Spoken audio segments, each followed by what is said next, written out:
Assalamualaikum warahmatullahi wabarakatuh. Halo, jumpa kembali dengan saya Nadang Suherman di channel YouTube Inisiatif Progresif. Dan kali ini kita kedatangan tamu pejabat negara di Jawa Barat atau pejabat daerah dengan Ketua Ombudsman Jawa Barat, Bung Dan Satriatna. Selamat malam, Bung Dan. Malam, Kang Nandang, hatur nuhun sudah diundang. Oke, dan kita akan membicarakan seputar ombudsman, apa saja, apa itu ombudsman, apa saja yang dilakukan, dan bagaimana sepak terjangnya selama ini. Karena boleh jadi di antara YouTube, di antara pemirsa, ini masih ada yang belum begitu akrab dengan ombudsman. Kadang-kadang diplesetkan ada ombudsman dan tante busman. Nah, ini ombudsmannya. Apa itu ombudsman? Saya akan coba kita bincangkan dengan itu. Oke, Bung Dan, sejak kapan ada ombudsman di Jawa Barat? Jawa Barat itu 12 tahun yang lalu, Kang. Oh, udah lama ya, 12 tahun yang lalu. 12 tahun yang lalu. Jadi saya adalah Kepala Perwakilan Ombudsman Republik Indonesia Jawa Barat yang kedua. Setelah sebelumnya ada Pak Haneda Srilastoto menjabat 2 periode. Jadi satu periodenya berapa tahun itu? 5 tahun, Kang. 5 tahun. Dari kemarin itu ada 2 periode Bung Lastoto ya. Ya. Sekarang Bung Dan. Dan ini tahun ke berapa nih? Tahun kedua untuk saya ya. Untuk periode Bung Dan ini. Apa saja sih Ombudsman Jawa Barat itu yang dilakukan? Yang paling sering masyarakat tahu ombudsman itu adalah menerima pengaduan terkait pelayanan publik. Tapi sebenarnya kami juga sangat concern pada upaya-upaya untuk melakukan pencegahan maladministrasi di pelayanan publik. Gitu. Tadi kan pelayanan publik. Nah, pelayanan publik kalau kita turunkan yang keseharian itu apa yang dimaksud pelayanan publik, dan yang berikutnya tentang maladministrasi. Karena yang biasa itu warga itu mal apa? Mal tempat belanja. Kan? Nah, ini maladministrasi apa itu, Bung Dan? Jadi pelayanan publik itu adalah barang, jasa maupun administrasi yang biasanya menjadi kewajiban negara di dalam diberikan pada masyarakat. Yang umum Kang Nandang, misalnya layanan KTP, jalan, kesehatan, pendidikan, dan lain-lain lah. Oh, itu disebut dengan pelayanan publik. Pelayanan publik. Yang tadi jenisnya ada yang bersifat administratif seperti KTP, KK administratif ya. Betul. Kalau barang ya jalan, gedung sekolah, gedung dan lain-lain. Kalau jasanya pendidikan, kesehatan, perlindungan masyarakat, keamanan, dan lain-lain. Jadi 3 ya sama. Itu cuma yang ini harus menjadi kewajiban negara. Bukan harus, yang menjadi kewajiban negara yang dijalankan oleh mereka gitu ya. Atau swasta. Atau swasta yang mendapatkan mandat dalam misi negara. Seperti misalnya di swasta ada rumah sakit swasta. Betul. Nah, itu menjadi wilayahnya ombudsman. Betul, karena rumah sakit, pendidikan pada dasarnya kan merupakan kewajiban negara yang dilaksanakan oleh swasta sebagian ya. Jadi bukan hanya oleh instansi pemerintah ya, tetapi instansi swasta, tapi yang menjalankan misi negara. Nah, di dalam perjalanan 2 tahun ini, karena tadinya pengaduan ya, menerima pengaduan. Menerima pengaduan. Itu sudah berapa banyak pengaduan, dan pengaduan apa saja yang sering diadukan oleh masyarakat terkait? Tahun yang lalu saja yang sudah kami rekap, misalnya kami menerima di atas 400 pengaduan. 400 pengaduan. Yang paling banyak diadukan oleh masyarakat pada tahun 2021 yang lalu adalah soal pertanahan dan pelayanan kepolisian serta pendidikan. Pertanahan, kepolisian, pendidikan untuk Jawa Barat ya. Betul, Jawa Barat ya, kita lingkupnya. Pertanahan, pendidikan, dan kepolisian. Itu menyangkut apanya itu kalau di pertanahan itu? Kalau pertanahan misalnya hambatan-hambatan di dalam mendapatkan sertifikat tanah. Jadi warga ingin mendapatkan sertifikat tanah, layanannya. Atau ada misalnya temuan-temuan kepemilikan Ganda. dan lain-lain. Oh, bisa itu diadukan ke ombudsman dia? Bisa, tetapi ranah ombudsman terbatas bukan menentukan kepemilikan, Ya, bukan. tetapi bagaimana penerbitan sertifikat ganda itu sesuai dengan prosedur atau tidak. Masalah keabsahannya wewenangnya di BPN. Kalaupun itu bisa ke pengadilan kan, soal status kepemilikan. Kami membatasi pada pelayanannya. Oh, di prosedur pelayanannya. Prosedur Karena kelamaan, ada yang setahun nggak beres gitu kan, ada. Ya. Yaitu yang diuji atau menjadi perhatian ombudsman di situ. Betul. Kalau di pendidikan ya tadi saya masuk ya, Kang Nandang tadi sudah mengatakan ada maladministrasi kan. Maladministrasi. Salah satunya maladministrasi pungli. Oh, penyalahgunaan itu masuk wewenang, kategorinya maladministrasi. Jadi yang penerapan atau pelaksanaan layanan publik yang tidak sesuai dengan aturan. Ada pungli, ada penyalahgunaan wewenang, ada pelayanan berlarut, ada petugas yang tidak kompeten gitu. Oke. Kategorinya itu maladministrasi. Jadi mungkin kalau saya ini terjemahkan gini, ini aturannya A, tetapi dalam pelaksanaannya B. Yes. Itu maladministrasi. Itu dengan sederhana kita sebut maladministrasi. Oke. Yang harusnya tidak bayar. Tidak bayar jadi bayar. Gitu. Nah, kalau warga mau mengadukan itu apa sih syaratnya? Syaratnya yang paling utama pertama adalah yang bisa mengadukan ke ombudsman adalah warga negara yang dirugikan. Langsung dia? Langsung. Jadi tidak bisa diwakilkan? Boleh dikuasakan. Boleh dikuasakan? Dikuasakan, tapi kategorinya harus warga yang dirugikan secara langsung.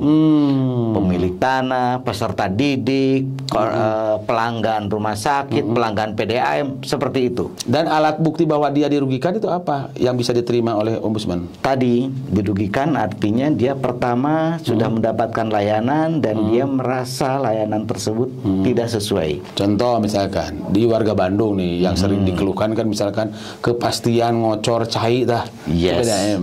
Itu buktinya apa tuh kalau dia ya. bawa meteran, jumlah meteran? Cukup dia mengadukan. Itu yang pertama ya. Dia ada pertama ada mengadukan merasakan. Yang kedua dia pernah menyampaikan keberatan itu kepada instansi yang memberikan layanan. Dengan dua hal tersebut cukup untuk mengadukan ke ombudsman. Kenapa logikanya begitu, Kang Nandang? Karena ombudsman itu adalah pengawas eksternal. Jadi kita berharap ada keberatan ke internal dulu dan diselesaikan. Oke, jadi melalui harus internal dulu ya? Iya, karena kita memberi kesempatan pengelolaan tersebut dilakukan dengan cepat, dengan mudah kan. Tapi ada banyak kasus seperti yang tadi mengadu ke ombudsman ketika pengaduan internal terjalan, tidak direspon dan lain-lain. Tadi tidak boleh berdasarkan isu ya. Misalnya gini, banyak pungli di SIM. Misalnya di proses pembuatan SIM gitu kan. Ombudsman kan tidak itu kalau tidak ada yang langsung merasa dirugikan ya. Nah, itu konteksnya laporan. Dan satu lagi ya. Beda lagi. Satu lagi. Tapi kalau konteksnya melakukan pencegahan, tentu kami harus pasang telinga kami dari media sosial, dari opini di masyarakat, media massa, sehingga kami punya investigasi inisiatif melakukan penelitian sendiri. Dibolehkan itu ya? Itu ada. Jadi kalau yang barusan itu yang saya umpamakan, apa yang saya sebutkan terkait dengan pungli SIM yang sudah menjadi opini publik, itu laporan bentuknya, bukan pengaduan ya? Bisa tadi ada orang yang mengadukan harus kalau ini sebagai penggunanya, Tapi kalau itu sudah menjadi opini di publik, ya tidak perlu nunggu orang mengadukan. Ombudsman punya kewenangan juga melakukan investigasi. Gitu. Dari tiga tadi kan, tanah, pendidikan, dan kepolisian. Di tanah terkait dengan yang tadi ya, pelayanan. Kalau di pendidikan? Pendidikan tadi sebagian tuh kayak pungli, tidak mendapatkan layanan, diskriminasi pelayanan di pendidikan. Biaya yang di luar peraturan. Gitu. Itu paling banyak. Yang di kepolisian apa tuh? Ya pelayanan kepolisian, misalnya berlarut-larutnya penanganan laporan oleh warga. Pengaduan ke polisi tapi nggak jelas gitu. Tidak ada kepastian hukum. Sebaliknya juga ada orang yang sudah dipanggil sebagai katakanlah terduga, tersangka, tapi tidak jelas juga gitu. Itu ada banyak. Nah, karena ombudsman kan bukan lembaga peradilan ya? Bukan. Jadi fungsinya itu apa pada yang saat lapor itu tuh? Ya, ini menarik. Jadi benar. Produk dari kami itu saran atau rekomendasi. Tapi dalam peraturan perundang-undangan ombudsman, semua penyelenggara layanan publik itu wajib memenuhi rekomendasi ombudsman. Wajib bahasanya. Wajib bahasanya. Kalau dia tidak melakukan itu, ombudsman apa sanksinya? Ombudsman Ada. itu mempunyai kewenangan untuk melaporkan pejabat tersebut kepada atasannya, bahkan tertinggi adalah kepada presiden dan DPR. Sebagai pimpinan pemerintahan. Nah, ini penting buat warga gitu ya. Jadi penting pengetahuan ini karena banyak hal. Seperti kita kan banyak, apalagi menimpa orang-orang di bawah ini harus gimana, akhirnya dia menyerah begitu saja, pasrah. Jadi sekarang ada harapan baru, ini ombudsman. Cukup rumit sih nggak sih kalau laporan ke ombudsman itu? Enggak. Kita menyediakan saluran laporan yang bisa dijangkau, baik tatap muka, email, WhatsApp dan lain-lain. WhatsApp bisa? Bisa, karena bagi kami prinsipnya laporan tersebut harus terjangkau, harus mudah, dan harus... Ada bayar nggak sih? Enggak dong. Enggak ada, free ya? Free. Kalau nanti ombudsman datang ngecek juga tidak akan diminta diongkosin ya? Enggak. Jadi tugas ombudsman untuk melakukan itu. Tenang ya Pak Nandang. Nah, jadi ternyata itu luar biasa. Dan saya juga, karena banyak lah kalau kita baca di media sosial, di ini keluhan-keluhan itu. Ya sekarang sih kita dorong aja ombudsman gunakan ya laporan ke ombudsman agar ombudsman juga ada pegawaian lah gitu ya. Lebih sibuk gitu. Di ombudsman sendiri ada berapa orang sih? Saya satu kepala perwakilan, ada 11 asisten yang bertanggung jawab pada proses-proses pelayanan di ombudsman, dan kami disupport oleh tenaga pendukung ya. Ada 10 tenaga pendukung administrasi. Administrasinya 10, yes. 11 asisten dan 1 kepala perwakilan. Jadi 12 dengan kepala perwakilan plus 10 pendukung. Ya. Dan itu semua di ASN atau non ASN? Non ASN. Non ASN semua. Non ASN. Jadi kontraktual atau apa tuh? Ini yang menarik. Ombudsman itu sebagai lembaga independen dilindungi oleh undang-undang untuk merekrut para asistennya. Jadi mereka menjadi katakanlah kalau kasarnya pegawai ombudsman. Jadi sehingga yang independensinya kita harapkan memang ada. Yang dilindungi undang-undangnya satu saja kepala perwakilan? Enggak. Merekrut asisten. Asisten. Asistennya. Kami memang administrasinya itu ada ASN. Administrasinya, sekretariatnya. Sekretariat untuk pendukung. Jadi 11 ini asisten kepala yang direkrut oleh ombudsman. Ombudsman pusatnya. Nah, kami itu ada ombudsman pusat dan ada perwakilan di seluruh provinsi. Jadi seluruh provinsi Indonesia sudah ada 34 ya. Ada nggak yang dibolehkan nggak ke kabupaten kota ombudsman? Dapat dilakukan di kabupaten kota, tapi tentu kita juga melihat efisiensi. Ada nggak di Indonesia yang belum ada ya? Kalau ada inisiatif lokal misalkan saya mau buka aja misalkan di kabupaten gitu ya. Itu tidak bisa. Ombudsman yang lain nggak bisa ya? Tidak bisa. Tapi kalau cara kerjanya untuk ombudsman, karena itu di provinsi kayak di Jawa Barat kan ada 27 kabupaten ya. Rentang ini juga cukup luas kan. Boleh nggak ada kerjasama dengan ini? Ya. Saya kira justru ini kendala yang harus kita support sama-sama. Ombudsman dengan sumber daya yang Anda sebutkan tadi memang perlu berpartner dengan banyak pihak agar kemudian tadi ada kelompok-kelompok warga yang tidak terjangkau itu bisa mengakses laporan, pengaduan dengan lebih sederhana, cepat dan murah. Nah, untuk ini tahun ini saya kira Kang Nandang kita sudah membuka beberapa kegiatan untuk datang ke tempat kemungkinan kelompok-kelompok yang marginal.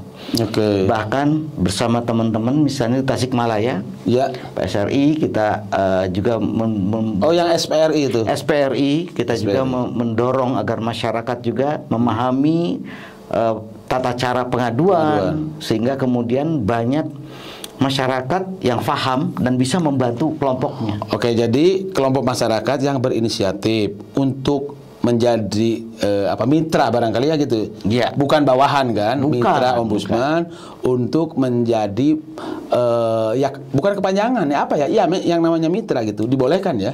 Dibolehkan. Bahkan kami punya yang namanya Baraya Ombudsman. Oh, ada Baraya Ombudsman. Baraya Ombudsman adalah teman-teman warga negara sipil yang punya concern, punya perhatian pada pelayanan publik.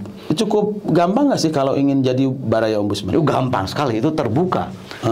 Karena bukan bagian dari ombudsman, Oh, gitu kan? Bukan ya, bawahan dari inisiatif ombudsman. aja, inisiatif. Tapi dia menjadi semacam apa, Pak Nandang, simpul. Ya. Oke, simpul, Jadi ya. dia bisa memberikan bantuan, memberikan pengetahuan kepada kelompoknya apabila menghadapi dugaan-dugaan terhambatnya. Tugas ombudsman terhadap barayanya sebenarnya apa sih yang difasilitasi ombudsman? Nah, yang perlu kita kembangkan adalah kapasitas mereka memahami tata cara pengelolaan. Oke. Tidak harus ke ombudsman, tapi juga mereka bisa melakukan membantu, misalnya melakukan laporan kepada instansi penyelenggara tersebut. Oh iya. Nah, sehingga kemudian warga negara yang tidak punya pengetahuan, tidak punya pemahaman tentang tata cara mengadu, padahal menghadapi masalah bisa dibantu. Oke. Gitu. Nah, sekarang kan di setiap Pemda itu mengembangkan juga yang disebut dengan pengaduan atau kotak banyak ya praktek itu ada kotak pengaduan atau slot-slot tertentu gitu kan. Nah, itu gimana dengan ombudsman? Yang kayak gitu, apa bisa mengambil dari sana atau itu terpisah dengan justru kotak-kotak layanan seperti itu? Justru yang kami harapkan itu memperkuat juga pengelolaan pengaduan di internal. Di instansi pemberi layanan. Yes, karena kami harapkan tadi semakin banyak instansi terbuka, instansi yang bisa menerima pengaduan dan menyelesaikan pengaduan dengan baik, sebenarnya persoalan masyarakat bisa lebih mudah diselesaikan daripada hanya terpaku misalnya lapor ke ombudsman atau ke DPR. Untuk itu setiap tahun kami mengecek standar pelayanan publik yang di dalamnya adalah bagaimana setiap instansi itu melakukan pengelolaan pengaduan. Jadi ombudsman juga bukan mengawasi, mengecek ya namanya atau apa tuh kepada instansi pemerintah yang memberikan layanan ya gitu. Itu dipastikan. Ada ininya nggak ada reward and punishment nggak sih gitu?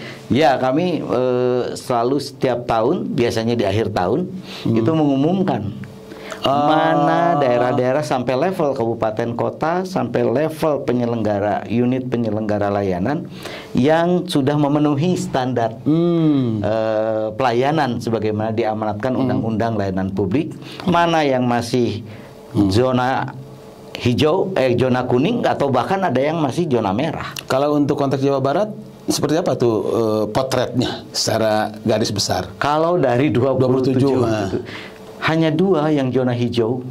Hijau yang bagus berarti ya? Yang bagus itu hanya 2 secara kabupaten ya, secara keseluruhan itu. Mana aja tuh yang hijau itu? Itu Kota Bandung dan Kabupaten Ciamis. Oh, Bandung dan Ciamis, wah hebat nih. Gitu. Itu hijau gitu. Ya Untuk tahun ini ya? Untuk tahun yang lalu. Oh, tahun yang lalu. Karena setiap tahun kan nanti akhir tahun akan ada lagi. Kami berharap ya memang setiap kota kabupaten saling berlomba-lomba dalam kebaikan lah. Hijau, kuning, merah. Bukan partai kan kalau yang bukan ya. Kalau yang kuning? Ya sebagian besar. Yang merahnya deh. Yang merahnya saya kira nggak ada. Ya? Nggak ada. Tapi kuning, gradasi kuning. Nah, kalau progresnya dibandingkan 2 periode sebelumnya, mungkin ada catatan. Itu bagaimana terkait dengan ini progres yang hijaunya makin banyak atau dulu belum ada hijaunya gitu perkembangannya dalam konteks pelayanan ini? Ya harus saya sampaikan, ini disayangkan tidak banyak perubahan. Ini tidak banyak perubahan. Tidak banyak perubahan gitu. Iya, tidak banyak perubahan. Sangat disayangkan sekali ya. Sangat disayangkan. Itu biasa kalau menurut ombudsman itu karena memang kemauan tidak berubah atau kurangnya desakan itu untuk peningkatan layanan dari si penerima layanan. Saya kira kurang banyak orang yang protes lah gitu kalau bahasa ini. Ya betul. Saya kira ada banyak faktor tentu saja. Ada soal kapasitas, ada soal koordinasi. Tapi bagi kami yang penting tadi bahwa pemerintahan yang baik itu dibangun dari warga yang cerewet gitu.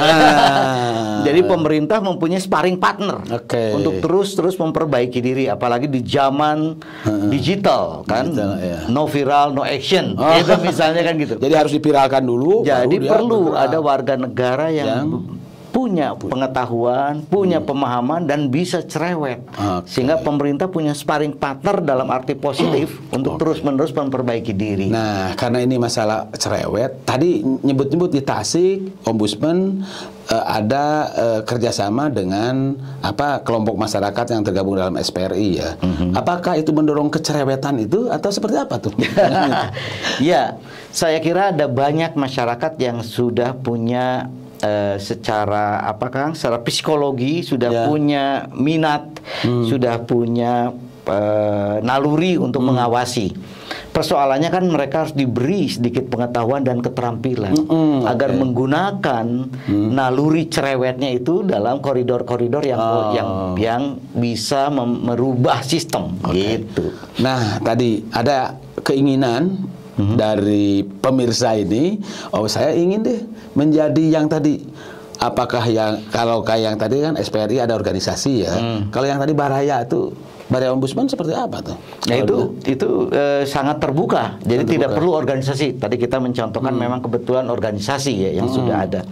Tapi kalau individu dan lain-lain pun bisa.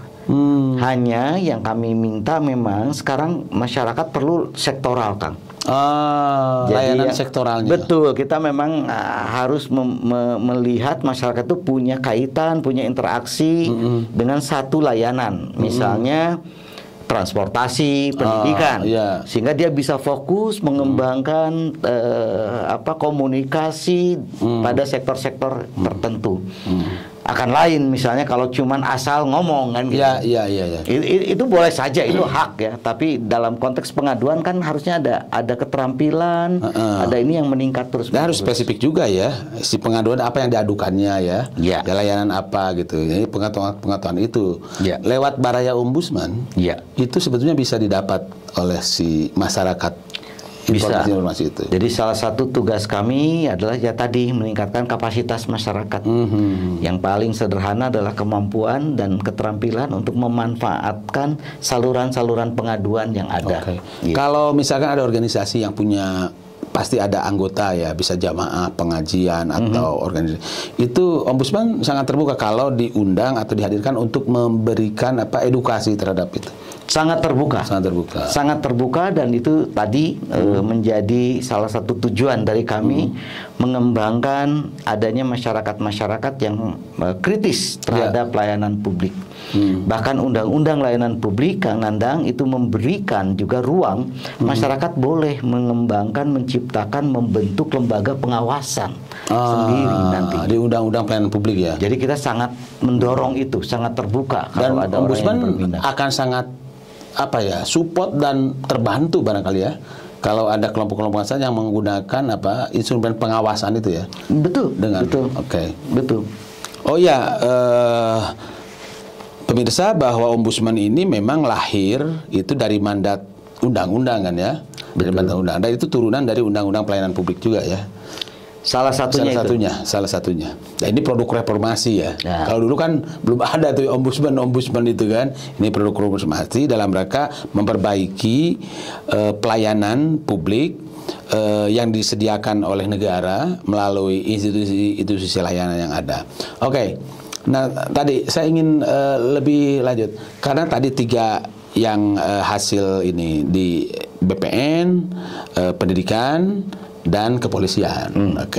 Dan itu lebih banyak memang di layanan, ada yang yang bersifat ini. Kalau yang lain kayak transportasi misalnya di Bandung ada keluhan karena macet sehingga berkonsekuensi waktu tempuh, bensin nambahan itu bisa juga ke Ombudsman yang kayak gitu. Ya, salah satu yang hal-hal seperti itu juga sering meskipun jumlahnya tidak banyak ya.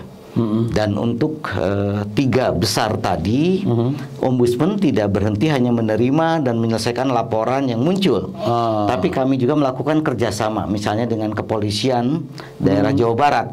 Kami juga melakukan kerjasama untuk memperbaiki layanan dan memperbaiki tata kelola pengaduan mereka, sehingga laporan-laporan tersebut harusnya tidak berulang.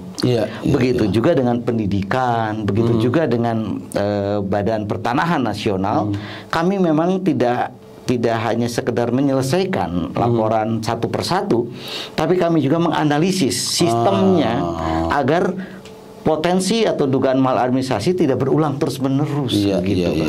Jadi sangat strategis kalau menurut saya sih peran Ombudsman itu, karena dalam rangka memperbaiki layanan yang berujung nanti kan menjadi peningkatan kesejahteraan ya, karena akan lebih mudah, murah, gampang kan ya layanan.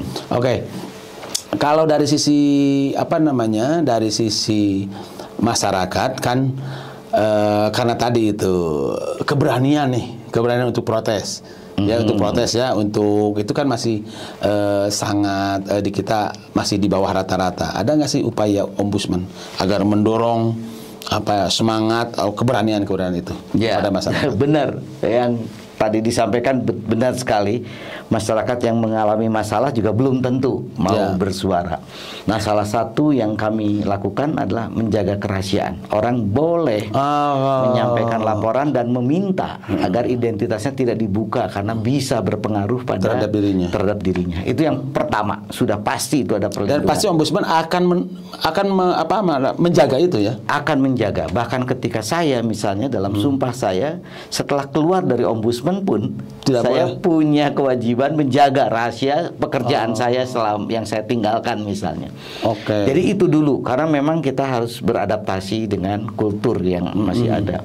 Tapi yang kedua menurut saya menjadi penting bagi penyelenggara layanan publik menciptakan pengaduan itu bukan sesuatu yang negatif. Harus dibuka ruang bahwa kritik itu adalah bagian dari peningkatan kualitas layanan publik. Ini penting. Kalau penyelenggara sudah memberikan ruang yang nyaman, saya kira masyarakat akan mudah melakukan pengaduan. Ini penting, memang mindset ini yang harus dibangun oleh para pengelola pelayanan publik ya, bahwa jangan sampai banyak protes itu berarti sesuatu yang membahayakan, tapi untuk meningkatkan meningkatkan pelayanan.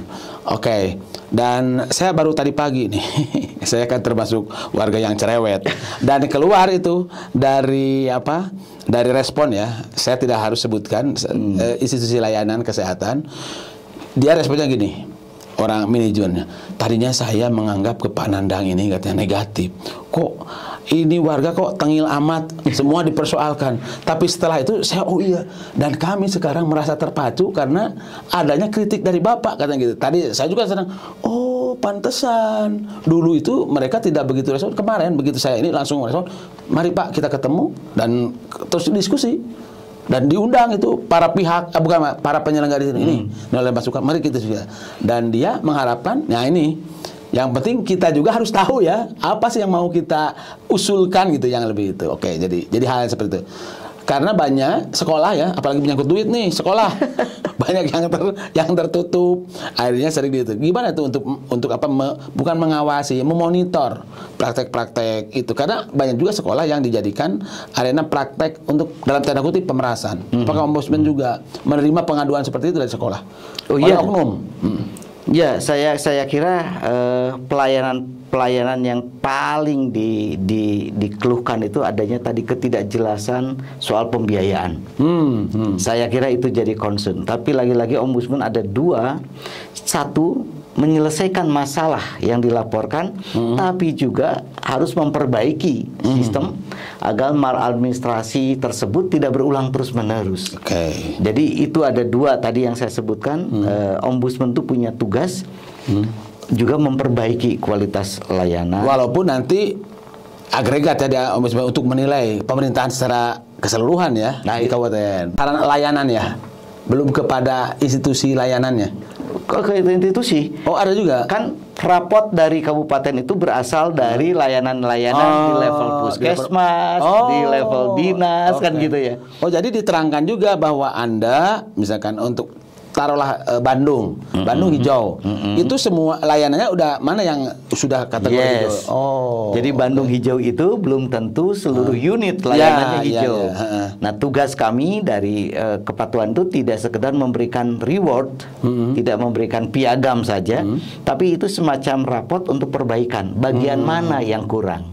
Dan ombudsman bisa menjadi dalam tanda kutip konsultan untuk memperbaiki itu, memberikan saran, lebih tepat itu. Oh, memberikan saran ya. Berdasarkan data yang kami kumpulkan, maka ada saran-saran perbaikan. Baik di tata kelolanya, organisasinya, atau jangan-jangan permasalahannya di level peraturannya. Gitu. Atau SDM itunya, keterampilan SDM. Bisa saja, tata kelola ya, atau organisasi. Oh ya, organisasi ya. Dan ombudsman memberikan advice terhadap itu. Free juga itu. Iya dong. Jadi kita semua sebenarnya tujuannya sama. Agar ada peningkatan kualitas dari layanan. Bukankah tugas negara itu sebenarnya hanya 3, mensejahterakan masyarakat, mencerdaskan kehidupan bangsa, dan perlindungan masyarakat. Nah, itu. Semua itu di layanan publik gitu. Dan layanan publik sekarang tugasnya ada institusinya yang memberikan, yang mengawasi, memonitor, itu adalah salah satunya melalui ombudsman ini.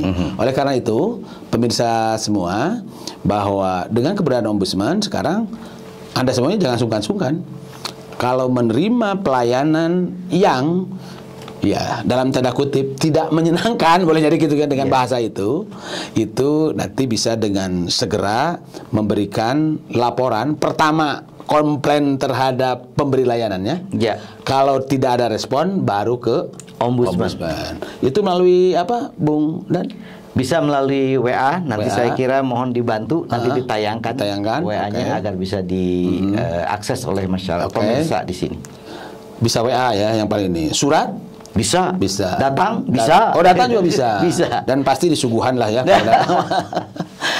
Oke, itu tadi teman-teman semua, kita ngobrol dengan Ketua Ombudsman Jawa Barat, Bung Dan Satriatna, yang sekarang menjabat tahun kedua ya, dari 5 tahun yang berdasarkan sumpahnya, dan tadi sangat membuka diri untuk memperluas jaringan, karena ombudsman adanya di provinsi, sementara di Jawa Barat ada 27 kabupaten, sehingga mendorong atau mengajaklah kelompok-kelompok masyarakat untuk menjadi satu lewat Baraya Ombudsman. Atau ada organisasi yang minat terhadap itu untuk meningkatkan kapasitas organisasinya, pengetahuan itu sangat terbuka. Sebagai terakhir, Bung Dan, kira-kira apa ya, pesan atau apalah namanya untuk para pemirsa ini? Saya pengen meng-highlight aja bahwa pemerintah yang baik itu lahir dari warga yang cerewet. Jadi gunakan hak Anda, mengadu itu adalah bagian dari hak warga yang dilindungi undang-undang. Itu tadi, terima kasih Bung Dan atas waktunya. Semoga ini bermanfaat untuk semua. Dan jangan lupa komen, like, and share tentang YouTube ini agar kita pengetahuan ini bisa menyebar kepada warga yang lainnya. Saya undur diri. Wassalamualaikum warahmatullahi wabarakatuh. Waalaikumsalam warahmatullahi wabarakatuh.